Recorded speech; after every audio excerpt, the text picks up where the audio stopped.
Hello students.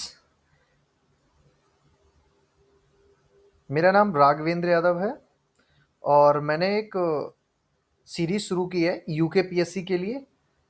14 को आपका paper होने वाला है यूके पीएससी का। उसमें कुछ इम्पोर्टेंट सेगमेंट पे हम बात करेंगे। जो भी क्वेश्चन है, ज़्यादा से ज़्यादा क्वेश्चन हम आपके सामने लेके आएंगे और पेपर से पहले तक आपकी ये सीरीज चलती रहेगी।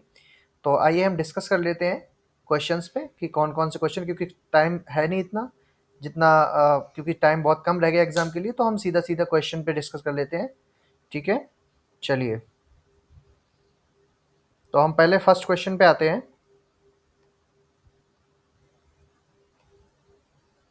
फर्स्ट क्वेश्चन है हमारा, केदारनाथ वन्य जीव अभयारण्य किस जानवर के संरक्षण के लिए स्थापित किया गया है? ठीक है, फर्स्ट क्वेश्चन हमारा है, केदारनाथ वन्य जीव अभयारण्य किस जानवर के लिए संरक्षण के लिए स्थापित किया गया है? तो फर्स्ट इसमें जो ऑप्शन है आपका हिमालय कस्तूरी मृग, दूसरा ऑप्शन है आपका हाथी, तीसरा ऑप्शन है आपका हिम तेंदुआ और चौथा ऑप्शन है आपका मोनल। तो बताइए फटाक से, आप कमेंट करके बताइएगा कि कौन सा आंसर सही है। तो इसका राइट आंसर होगा आपका हिमालय कस्तूरी मृग। ठीक है, this is the answer, this is the right answer of this question. Okay, तो नेक्स्ट उस पर चलते हैं, हम इसके बारे में थोड़ा एडिशनल जानकारी देख लेते हैं। तो केदारनाथ वन्यजीव अभयारण्य उत्तराखंड के रुद्रप्रयाग और चमोली जिलों में स्थित है। 1972 में स्थापित किया गया था। अभयारण्य अलकनंदा और मंदाकिनी नदियों के ऊपरी जलग्रहण क्षेत्र में स्थित है। यह लुप्तप्राय हिमालय कस्तूरी मृग और उप अल्पाइन वन और व्यापक अल्पाइन घास के मैदानों का घर है। कस्तूरी मृग उत्तराखंड का राजकीय पशु है। याद रखें, उत्तराखंड का राजकीय पशु क्या है? आपका कस्तूरी मृग है। और कस्तूरी मृग का वैज्ञानिक नाम जो है वो मोस्कस क्राइसोगास्टस गास्टर है। तो याद रखें, वैज्ञानिक नाम भी पूछा जा सकता है, इंपॉर्टेंट बात है ये। तो चलिए नेक्स्ट क्वेश्चन पे चलते हैं। नेक्स्ट क्वेश्चन है, निम्नलिखित में से कौन सा उत्तराखंड का राजकीय राजकीय वृक्ष है? तो बताइए आप लोग, कौन सा वृक्ष है राजकीय? पहला ऑप्शन है शाल, दूसरा टीक, तीसरा है बुरांस और चौथा है ब्रह्मकमल। तो उसका राइट आंसर होगा बुरांस। बुरांस का राइट आंसर होगा। ओके, तो जानते हैं थोड़ा इसके बारे में आगे। रोडोडेड्रोन आर्बोरियस ट्री। रोडोडेड्रोन एक सदाबहार झाड़ी या छोटा पेड़ है जिसमें चमकीले लाल फूल दिखाई देते हैं। यह भूटान, चीन, भारत, म्यांमार, नेपाल, श्रीलंका, पाकिस्तान और थाईलैंड में पाया जाता है। कुछ कंट्रीज के नेम है जहां जहां ये पाया जाता है। यह नेपाल का राष्ट्रीय फूल है। भारत में यह उत्तराखंड का एक राजकीय वृक्ष है और नागालैंड का राजकीय फूल है। तो यहाँ पे आपको दो तीन एडिशनल जानकारी और मिल रही है कि मतलब ये कहाँ कहाँ पाया जा रहा है। एक तो भूटान में पाया जाता है, दूसरा चाइना में, तीसरा भारत, म्यांमार, नेपाल, श्रीलंका और पाकिस्तान और थाईलैंड में पाया जाता है। यह नेपाल का राष्ट्रीय फूल भी है। याद रखें, ये नेपाल का राष्ट्रीय फूल भी है और भारत में यह उत्तराखंड का राजकीय वृक्ष और नागालैंड का राजकीय फूल है। ओके, अब हम नेक्स्ट क्वेश्चन पे चलते हैं। थोड़ी सी एडिशनल जानकारी और देख लेते हैं उत्तराखंड से रिलेटेड। उत्तराखंड स्थापना जो दिवस है उसका 9 नवंबर 2000 को स्थापित हुआ था। इस तिथि को उत्तर प्रदेश से निकलकर भारत गणराज्य का 27वां यानी 27वां राज्य बना। यानी कि भारत का जो 27वां राज्य की बात अगर करें तो वो आपका उत्तराखंड है। ये पूछा जा सकता है कि उत्तराखंड कौन सा राज्य है और इसकी स्थापना जो है, स्थापना दिवस वो कब है, कब हुआ थी, इसकी स्थापना कब हुई थी? तो वो 9 नवंबर 2000 को हुई थी। राजधानी गैरसैंण ग्रीष्मकालीन, जैसे ग्रीष्मकालीन राजधानी के बारे में पूछ सकता है तो आप गैरसैंण बताएंगे। और देहरादून जो इसकी शीतकालीन कैपिटल है। ओके, मुख्यमंत्री श्री पुष्कर सिंह धामी, ठीक है, जो कि वर्तमान में वहाँ के मुख्यमंत्री हैं। और राज्यपाल गुरमीत सिंह हैं। और राजकीय पशु इसका अल्पाइन कस्तूरी मृग है, राजकीय पशु जो है। और राजकीय पक्षी जो है हिमालय मोनाल। मोनाल के बारे में एक बात और हम आपको बता दे रहे हैं कि मोनाल जो है सबसे ज्यादा क्या खाना पसंद करता है? वो आलू ज्यादा खाना पसंद करता है। ठीक है, तो पूछा जा सकता है कि मोनाल का जो मुख्य फूड है, खाना क्या है, वो आलू है। वो आलू को बहुत खाता है। तो इसके बारे में आगे बात करें, राजकीय वृक्ष क्या है? बुरांस है, अभी जो हम पहले डिस्कस कर चुके हैं। राजकीय पुष्प जो है वो ब्रह्म कमल है।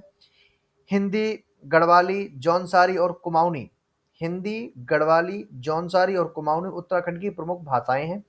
उत्तराखंड भारत का एकमात्र राज्य है जिसकी आधिकारिक भाषाओं में से एक संस्कृत है। गोविंद बल्लभ पंत कृषि विश्वविद्यालय भारत पहला कृषि विश्वविद्यालय है। यानी कि जो गोविंद बल्लभ पंत कृषि विश्वविद्यालय है वो उत्तराखंड में है, जो कि भारत का पहला विश्वविद्यालय है। ओके, याद रखें, गोविंद बल्लभ पंत जो कृषि विश्वविद्यालय है वो आपका उत्तराखंड में स्थित है, जो कि भारत का पहला कृषि विश्वविद्यालय, कृषि पर आधारित विश्वविद्यालय। ओके, तो चलते हैं नेक्स्ट क्वेश्चन पे, थोड़ा सा एडिशनल जानकारी और ले लेते हैं।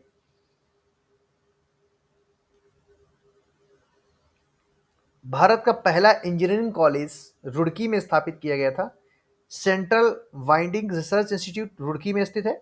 और लाल बहादुर शास्त्री जो राष्ट्रीय प्रशासन अकादमी मसूरी में स्थित है, जहाँ पे आपको पता है कि आईएएस वगैरह की जो वहाँ पे जो ट्रेनिंग होती है, लवासना जिसे हम बोलते हैं, तो वो जो है आपकी मसूरी में स्थित है। भारतीय सैन्य अकादमी देहरादून में स्थित है। और केंद्रीय वन अनुसंधान संस्थान देहरादून में स्थित है। बहुत चीज़ें ये हमारे क्वेश्चन में हमेशा पूछा जाता है, और हर जगह ये पूछा जाता है कि केंद्रीय वन अनुसंधान संस्थान कहाँ पे स्थित है, तो बहुत कन्फ्यूजन रहता है। तो आप याद रखें, देहरादून जो है, केंद्रीय वन अनुसंधान संस्थान जो है आपका देहरादून में स्थित है। ठीक है, याद रखें इस चीज़ को। इसके बाद है wild life institute of India Dehradun में स्थित है। जो wild life institute of India है वो भी देहरादून में स्थित है, याद रखें। पेट्रोलियम और ऊर्जा अध्ययन विश्वविद्यालय देहरादून में स्थित है। जो पेट्रोलियम और ऊर्जा अध्ययन विश्वविद्यालय वो भी आपका देहरादून में स्थित है। उत्तराखंड का उच्च न्यायालय नैनीताल में स्थित है। आप याद रखें, हाई कोर्ट जो है आपका उत्तराखंड का वो नैनीताल में स्थित है। एशिया का सबसे बड़ा जो ऑप्टिकल टेलीस्कोप है, ठीक है, वो उत्तराखंड में स्थित है। ओके, तुंगनाथ मंदिर विश्व का सबसे ऊंचा शिव मंदिर है। तुंगनाथ हरिद्वार भगवान का प्रवेश द्वार है। हर 12 साल के बाद आयोजित होने वाले कुंभ मेले का स्थान है। मतलब हर 12 साल में जो कुंभ मेले का आयोजन होता है वो आपके हरिद्वार में होता है। और जैसे आपका आपका वो क्या कहते हैं, इलाहाबाद में होता है, प्रयागराज में होता है, और आपका नासिक में होता है। तो ये जो है कुंभ मेले जहाँ पे आयोजन होते हैं वहाँ पे हर 12 साल में यहाँ पे जो है कुंभ मेले का आयोजन होता है। तो चलते हैं हम नेक्स्ट क्वेश्चन पे, थोड़ा और इंपॉर्टेंट चीजें हैं तो उस पर डिस्कस कर लेते हैं। उत्तराखंड को देवताओं की भूमि के रूप में जाना जाता है। पिथौरागढ़ को उत्तराखंड का छोटा कश्मीर कहा जाता है। ऋषिकेश को विश्व की योग राजधानी के रूप में जाना जाता है। आपको पूछा जाएगा कि मतलब योग राजधानी उत्तराखंड में कहाँ पे है या किस जगह स्थित है, तो आप बताएंगे ऋषिकेश को जो है विश्व की योग राजधानी के रूप में जाना जाता है। मसूरी को भारत में हिल स्टेशनों की रानी के रूप में जाना जाता है। हिल स्टेशनों की रानी की अगर बात करें तो आप मसूरी को टिक करेंगे।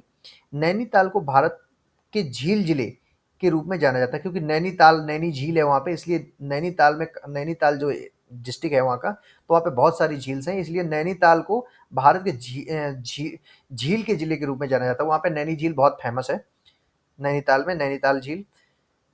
तो देहरादून को स्कूलों का शहर और भारत की स्कूल राजधानी के रूप में जाना जाता है। देहरादून को स्कूलों का शहर, देखो बहुत से लोग देहरादून के लिए स्टडी करने जाते हैं, देहरादून में बहुत अच्छे कॉलेजेस हैं, तो इसलिए देहरादून को स्कूलों का शहर और भारत की स्कूल राजधानी। दून कॉलेज भी देहरादून में स्थित है, आपको पता होगा, बहुत ही चर्चित स्कूल है, कॉलेज है। तो राजधानी के रूप में जाना जाता है। उत्तराखंड को फूलों की घाटी के रूप में जाना जाता है। फूलों की घाटी के रूप में भी उत्तराखंड को जाना जाता है। चलिए आगे चलते हैं, बहुत सारी हमने इंपॉर्टेंट चीज़ों पर डिस्कस किया है। नेक्स्ट क्वेश्चन है, प्रधानमंत्री ने संत मीराबाई जन्मोत्सव में भाग लिया। जो संत मीराबाई की 525वीं जयंती मनाने का कार्यक्रम था, तो ये कहाँ पे हुआ था? मथुरा, इसका राइट आंसर होगा मथुरा। कहाँ पे हुआ था? मथुरा। इसके बारे में थोड़ी जानकारी देख लेते हैं। प्रधानमंत्री श्री नरेंद्र मोदी जी ने उत्तर प्रदेश के मथुरा में संत मीराबाई 525वीं जयंती मनाने के कार्यक्रम में संत मीराबाई जन्मोत्सव में भाग लिया। प्रधानमंत्री मोदी ने संत मीराबाई के सम्मान में एक स्मारक टिकट और सिक्का जारी किया।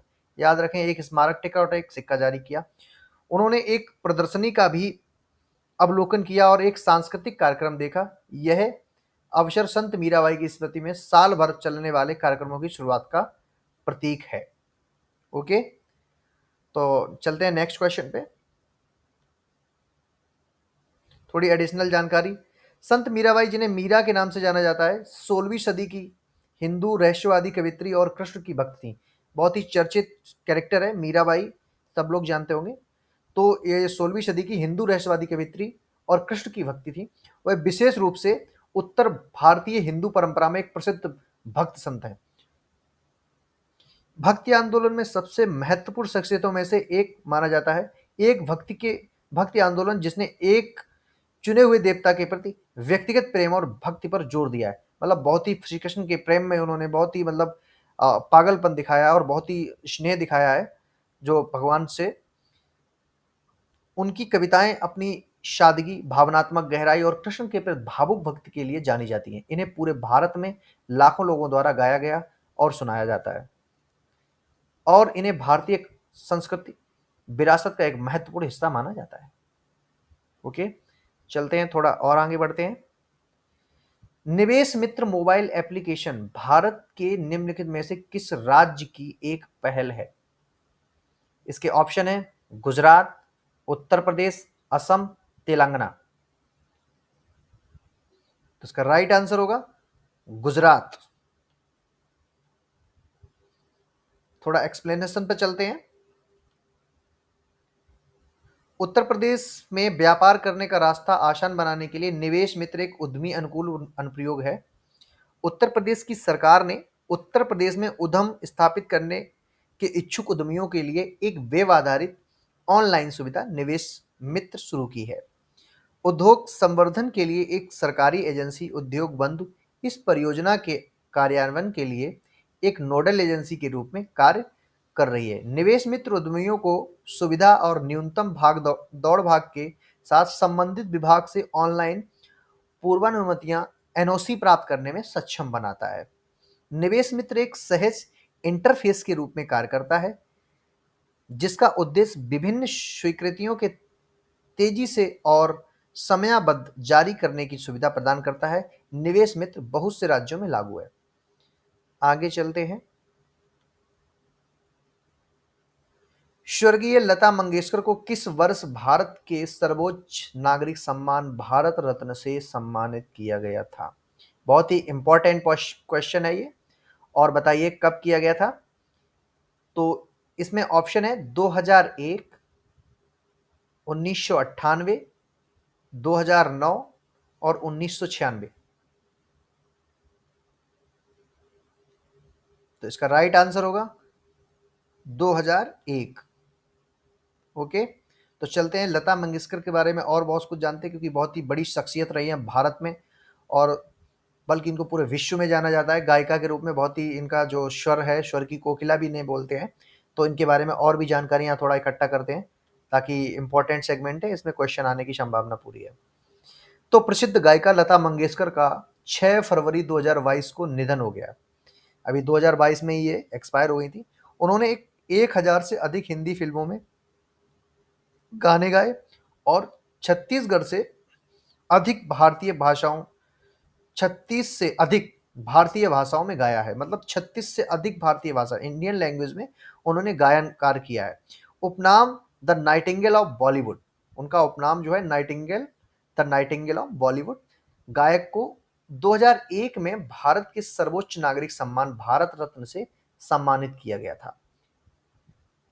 उन्हें पद्म विभूषण और पद्म भूषण से भी सम्मानित किया गया था। ये भी जानकारी रखें आप, पद्म भूषण उन्हें और पद्म विभूषण भी उनको मिल चुका है और भारत रत्न जो है उनको मिल चुका है। 2001 में जो दिया गया था वो भारत रत्न था।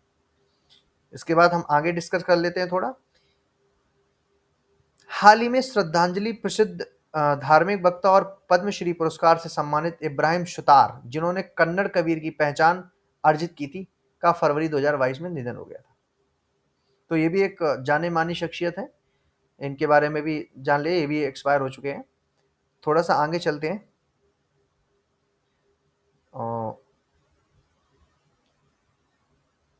हाँ, उत्तराखंड में मैती आंदोलन की शुरुआत किसने की? इंपॉर्टेंट प्रश्न है बहुत ही और कई बार एग्जाम में आ चुका है। तो इसको बड़ा ध्यान से पढ़ने की ज़रूरत है। उत्तराखंड में मैती आंदोलन की शुरुआत किसने की थी? तो फर्स्ट ऑप्शन जो है आपका सुंदरलाल बहुगुणा, सेकंड ऑप्शन आपका चंडीगढ़ चंडी प्रसाद भट्ट और थर्ड ऑप्शन है कल्याण सिंह रावत और फोर्थ ऑप्शन है मेधा पाटकर। तो बताइए इसका राइट आंसर क्या होगा?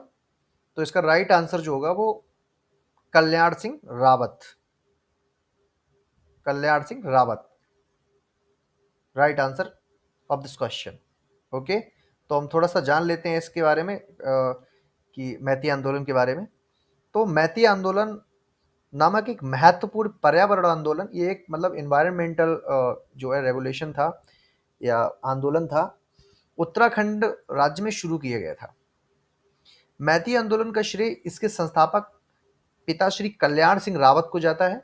उत्तराखंड राज्य में सब पहले से ही कई पर्यावरण संरक्षण से संबंधित आंदोलन सक्रिय हैं, जैसे चिपको आंदोलन आपने सुना होगा। इसी तरह उत्तराखंड में मैती आंदोलन आंदोलन अस्तित्व में था।